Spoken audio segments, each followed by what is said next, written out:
सहनौ भवतु सहनौ भुनक्तु सह वीर्यं करवावहै तेजस्विनावधीतमस्तु मा विद्विषावहै। ॐ शान्ति शान्ति शान्तिः।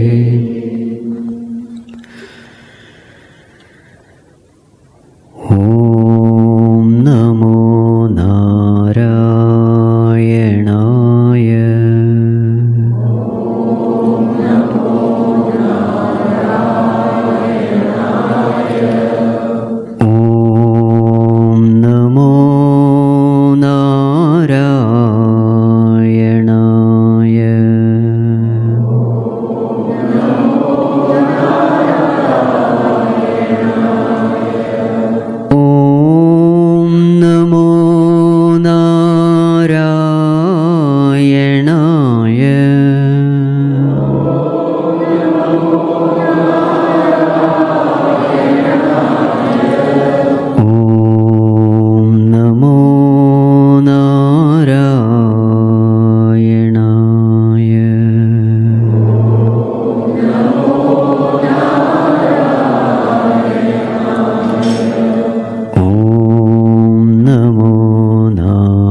रुद्रमरुतः स्तुन्वन्ति दिव्यैस्तवैः वेदैः साङ्गपदक्रमोपनिषदैः गायन्ति यं सामगाः ध्यानावस्थिततद्गतेन मनसा पश्यन्ति यं योगिनः यस्यान्तं न विदुःसुरासुरगणाः देवाय तस्मै नमः देवाय तस्मै नमः।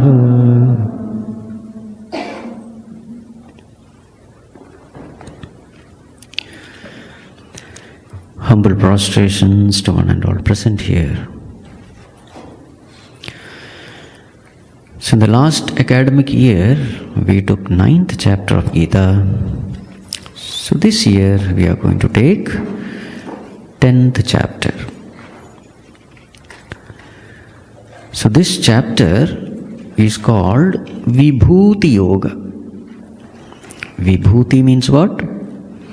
Glories, divine glories. So the whole chapter is about the glories of the Lord. And how are these glories mentioned here? Glories of the Lord are mentioned by describing the glorious entities of this universe, of this world. Now, what is the purpose of mentioning these glories? First of all, we have to see the glory of the Lord in the world We have to develop love and reverence for the Lord by seeing the happenings in this world, entities of the world. And then, naturally a desire comes to meet the Lord, be with the Lord. And where is that Lord? In our own heart, as the very consciousness in us. Many times what happens is, we are with a great entity, but we don't know the glory of that entity, therefore we take it for granted, we ignore that entity. For example, suppose you are traveling somewhere, one person comes and sits next to you, you don't know that person. So you don't pay much attention, maybe in the flight or the train or whatever, you don't pay much attention.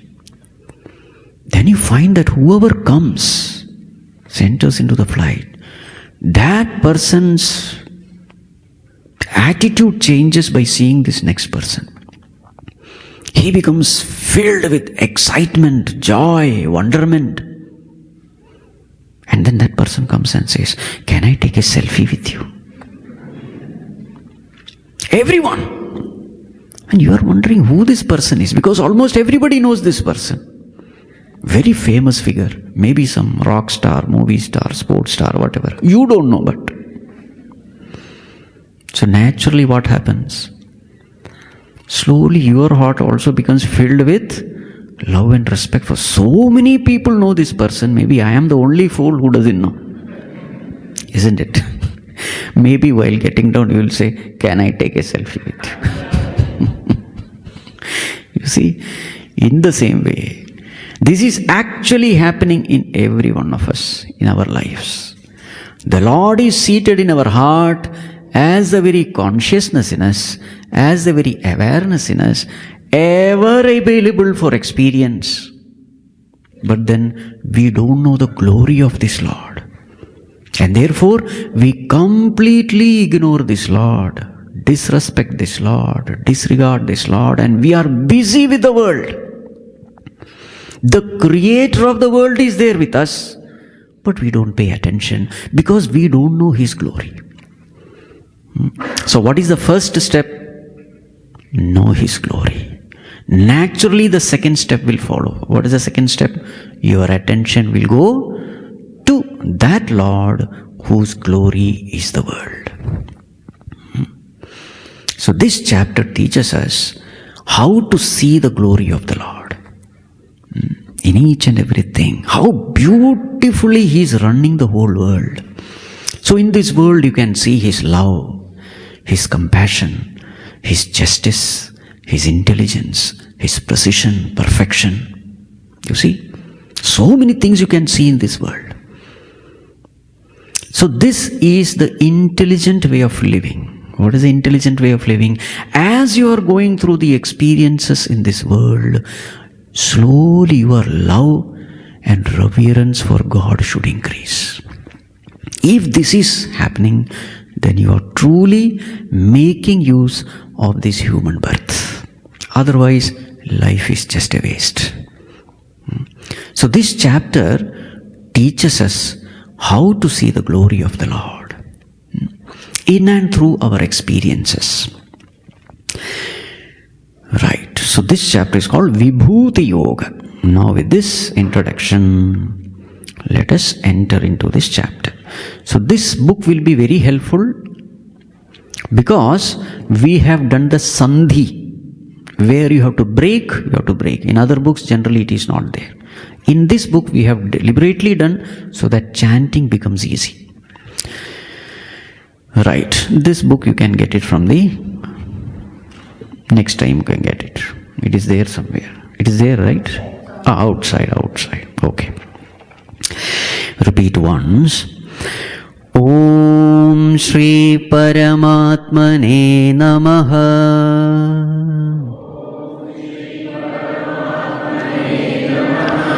अथ दशमोऽध्यायः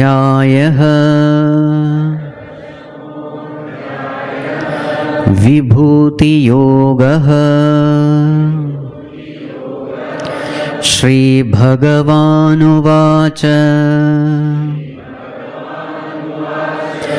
भूय एव महाबाहो शृणु मे परमं वचः यत्तेऽहं प्रीयमाणाय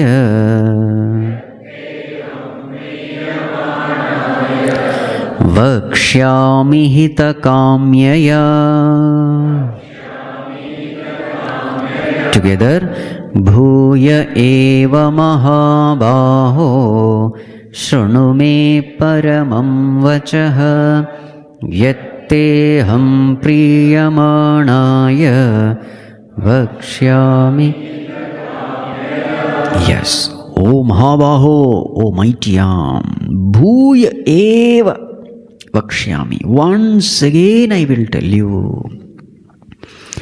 Bhagavan, what are you going to tell me?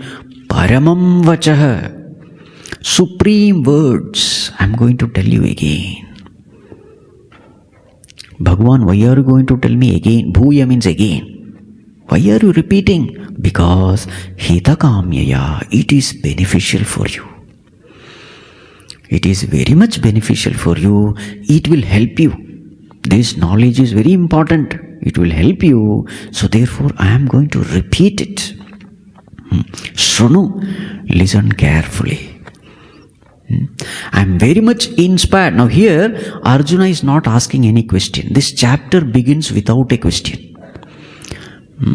Generally the chapter begins with a question of Arjuna and then the whole explanation begins. But here Bhagavan is taking the initiative to tell something without Arjuna asking for it.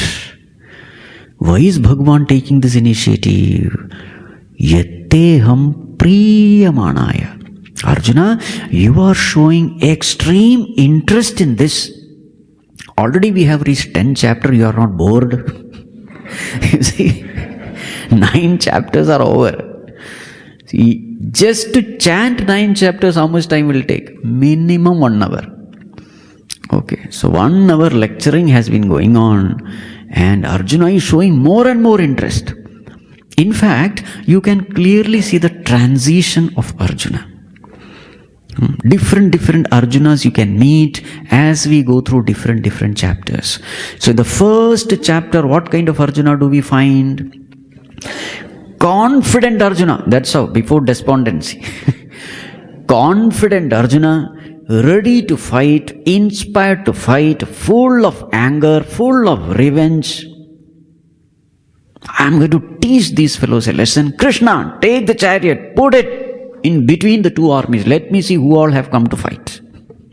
This was his attitude. Right? So what did Bhagavan do? Bhagavan placed the chariot tactfully right in front of Bhishma and Drona. This is what he does. Bhagavan did not open his mouth. He said, yes, Arjuna, I am your charioteer. I am here to obey you. Obedience. Chariot was kept.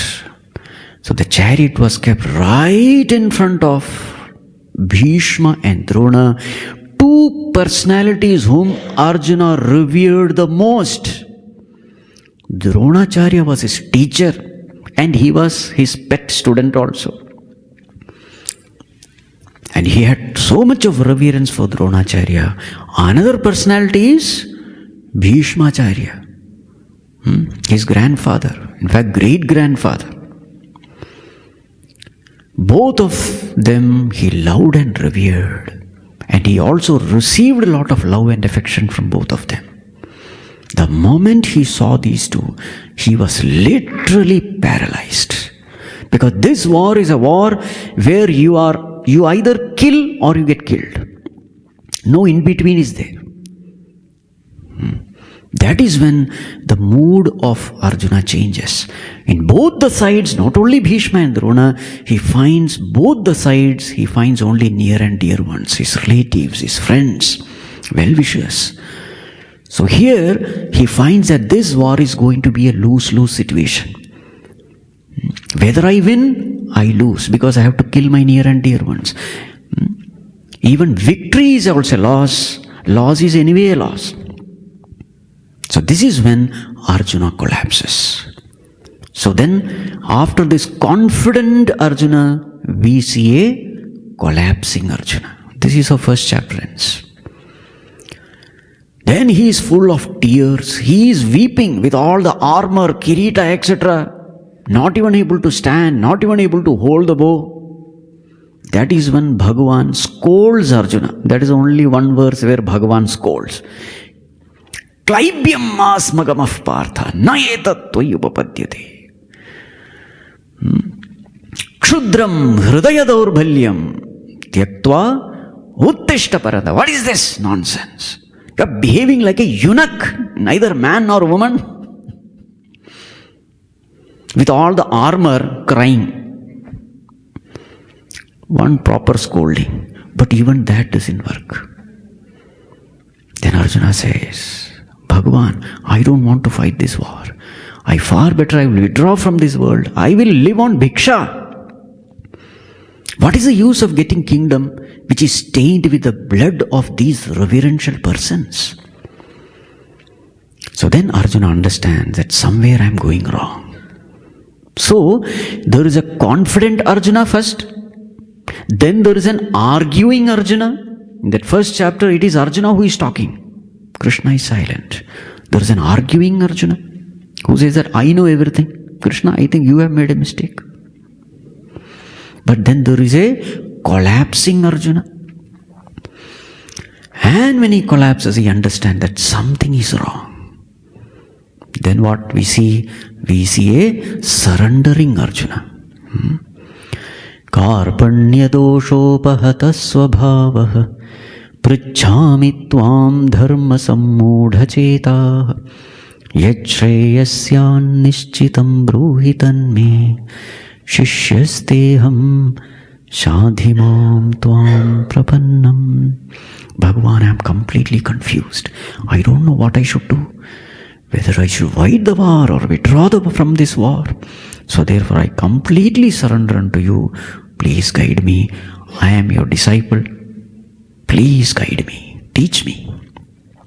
This is where the transformation happens. This is where the entire teaching of Bhagavad Gita begins. Bhagavan smiles at Arjuna mockingly and says, Arjuna, you are talking words of wisdom and you are crying. Gatasu na gatasuncha na anuchochanti panditaha. Wise people never grieve. The sign of wisdom is peace. And you, on one side you are giving words of wisdom, on the other side you are collapsing. It simply means your understanding is wrong. Because grief and ignorance, they can go together. Grief and wisdom can never go together. This is how Bhagavad Gita begins. So what is our attitude? What is the attitude of Arjuna as this teaching is given? You find that Arjuna is more and more participating in the discussion. He is listening attentively. And not only he is listening attentively, he is also asking questions at appropriate times. Different questions are asked. And also he shows a lot of enthusiasm in knowing more. And he expresses his reverence for a man of knowledge. Sthita prajnasya ka bhasha samadhistasya keshava. So slowly Arjuna starts participating in the discussion. And we can clearly see the change of mood in Arjuna. Somewhere at the 6th chapter, Arjuna is very much excited to gain this knowledge, but a doubt comes. Bhagavan, what will happen if suppose I am practicing this knowledge, but before attaining the highest I die? Then what will happen? Whatever I have attained, everything is gone. So then Bhagavan says, no, nahi kalyana krit kaschit durgatim tacha gacchati. Arjuna, no, whatever we have gained, it remains with you. In the next birth, it continues. So nothing is lost. So here Arjuna is consoled.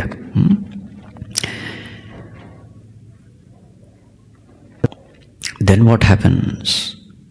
Then again Arjuna is showing interest. So in every chapter we find slowly that despondent, miserable Arjuna, that negativity all goes away. Now what is the mood here? Priyamanaya, the one who is listening very, very attentively with lot of relish. You see, many times what happens, the value of medicine is understood only after suffering of the disease. First you have to suffer.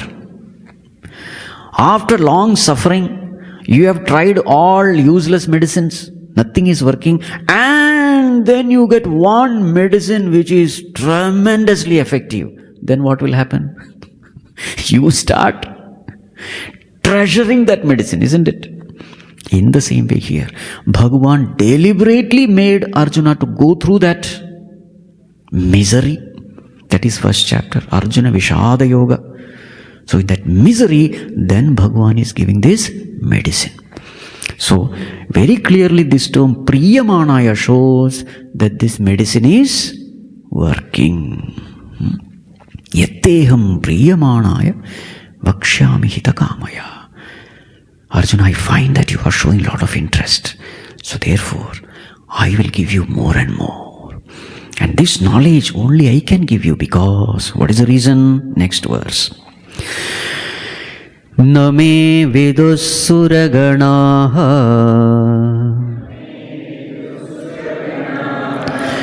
prabhavam namaharshayah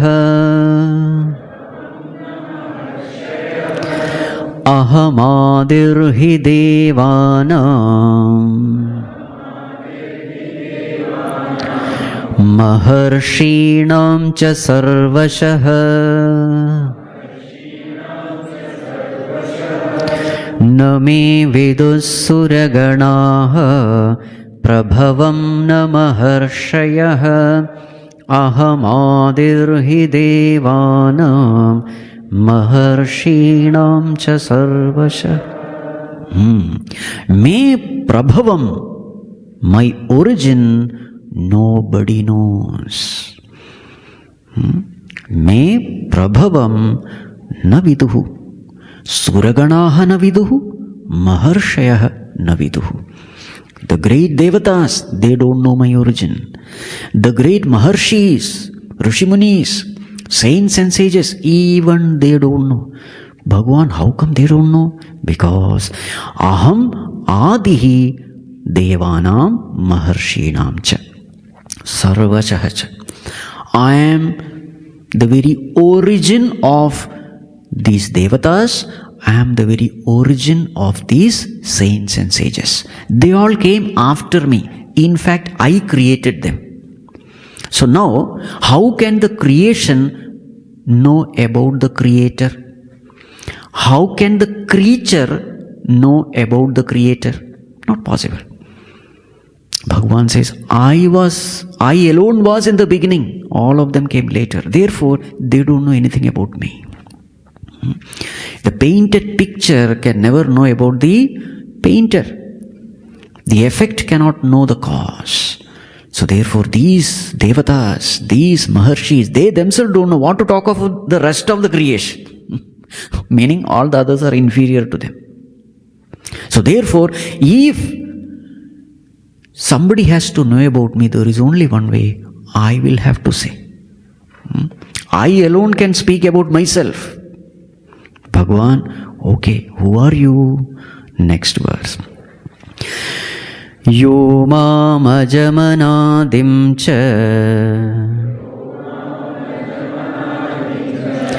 veti lokamaheshwaram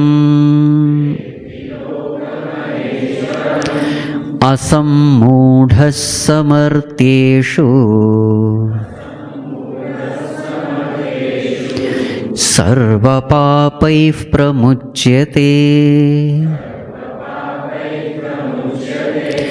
Yo mam ajamanadim cha veti lokamaheshwaram asammudhas samartyeshu sarva papaih pramuchyate.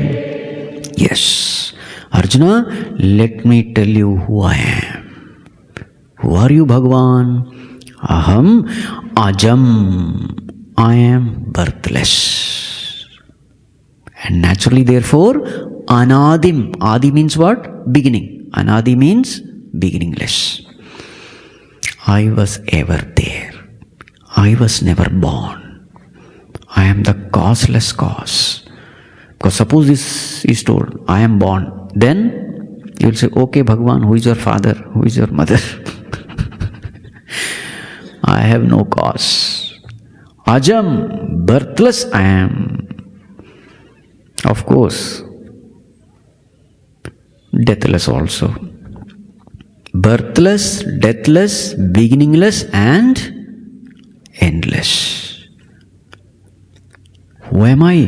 Loka Maheshwaram. I am the Lord of the whole universe. And therefore, Yah Martyeshu, among the mortals, the one who knows, Veti, Mam Veti, the one who knows me, among the mortals, who is he? Asammudha. Mudha means what?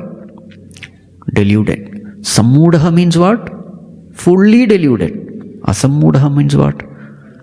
Absolutely free from delusion. Such a person alone can be said free from delusion. Everybody else is a deluded person only.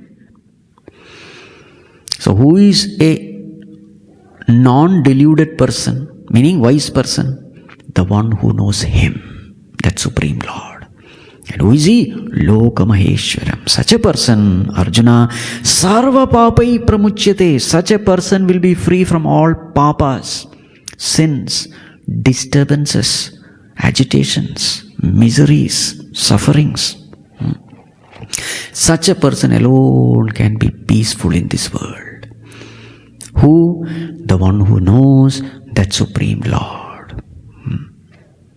So this is how the chapter begins. Bhagavan, now you said that you are the Loka Maheshwaram. Can you tell us how you are the Loka Maheshwaram? So the next verse says, Bhagavan says, I am the Lord of the inner world and I am also the Lord of the outer world. Bhagavan, how are you the Lord of the inner world? I am the Lord of the inner world because I am the Antaryami. I am the inner controller. Bhagavan, how are you the inner controller? That is the next verse which we will see in the next class. Om Sarve Bhavantu Sukhinah Sarve Santu Niramayah Sarve Bhadrani Pashyantu Ma Kaschid Dukkha Bhag Bhavet Asato Ma Sadgamaya Tamaso Ma Jyotirgamaya Mrityorma Amritam Gamaya Om Purnamadav Purnamidam Purnat Purnamudachyate Nasya Purnamadaya Purnamevavashishyate Om Shanti Shanti Shanti Harihi Om Shri Gurubhyo Namaha Harihi